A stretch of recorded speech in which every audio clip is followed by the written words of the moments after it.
Good afternoon. I'd like to welcome y'all to Entitled. King Beam here with Entitled. Today, I want to talk about two things. Two things that you always got to keep in mind when you're dealing with codes, rules, regulations, also going by the term laws. When you're dealing with so-called government and government entities, I want you to always keep in mind that there are two different concepts when it comes to these entities. There's de jure and there's de facto. De jure is a term that means of right, by right.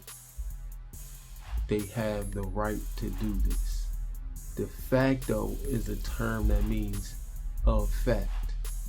They're doing it factually, but they don't have the right. So anything that's de facto is what they would call colorable, meaning it appears to be real, but it's only real in their appearance and the semblance only. It lacks the substance of legal right. Pardon me, I'm jumping ahead. That's what color of law is. De facto, governments, corporation use color of law, color of authority, meaning it appears that they're using law, it appears that they're using authority, but essentially they lack the substance of legal right. Legal right flows from the people. The people have the rights. The government doesn't have the rights. Governments have no rights to give. The right is innate in the people. It's intrinsic in your human existence. We hold these truths to be self-evident, that all men are endowed by their creator with certain unalienable rights. That's the first thing you need to keep in mind when you're trying to decide if something is de jure or de facto. Have that in your mind, that if it's not consented to by the people, then it is de facto. They're doing it. It's a fact that it's done, that it happened, but they didn't have the right to do it. So they're not de jure. These are the two fundamental terms that people need to take into consideration when they're dealing with government entities and so-called governments or even corporations. Yes, they can do this, they can do that, they can do whatever they want to do if they so choose to, but that does not mean they have the right to do it. I can go into my mom's house, I can take food out of her kitchen, but that doesn't mean I have the right to do that. She didn't give me permission to do it. Therefore, I did it. It's done. But the fact is, I didn't have the right to do it. So you need to be mindful of that when you're dealing with government entities. That's the first step to accessing your rights as a man, as a woman.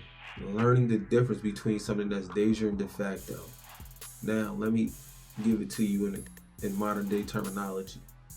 If you watch the news and they talk about our democracy this, and we got to do this for democracy, there is no law stating that we have a democracy as a government.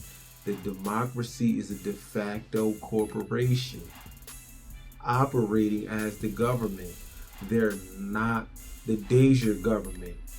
I can show you the law which tells you the type of government that we have in this country. United States Constitution, Article 4, Section 4. And we guarantee to every state in this union a Republican form of government. If it's not a Republican form, if they don't say our republic, we have a republic, then they have no legal right. Another term they use instead of saying republic or democracy is federal government. They'll tell you that, oh, as as the federal government is doing this, the federal government is doing that. Listen, I got a challenge for y'all right now. If you could show me anywhere in the fundamental law it says that they established the federal government, I'll give you $100. If you could show me anywhere in the fundamental law that they tell me that they established a democracy, I'll give you $100. You could show me that right now, I'll give you $100 right now. What I'm telling you is these are de facto entities. They're operating in fact. They're claiming this, they're claiming that, but they don't have the substance of legal right. They're not backed by the fundamental documents. Therefore, even in those times, they would have been in the wrong and out of order. Now, we're going to get to why this is important later on in my next videos. But for now, I just want y'all to meditate on that.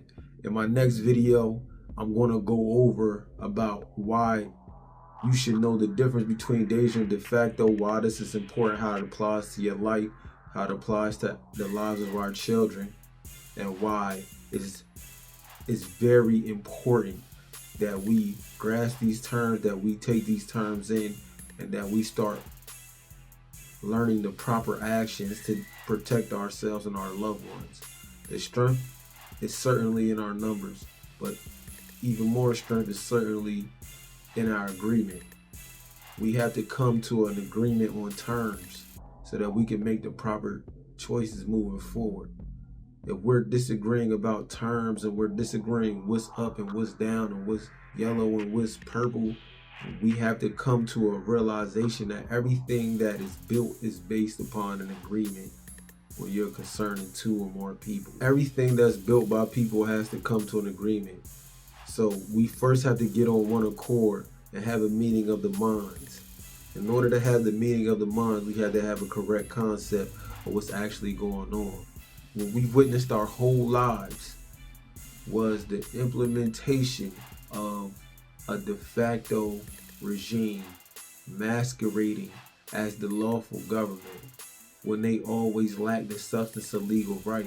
The substance of legal right is that which is essential for a contract to be valid. So we're going to get into the contracts, we're going to get into the substance and what legal right consists of. Tune in for my next entitled episode. Peace.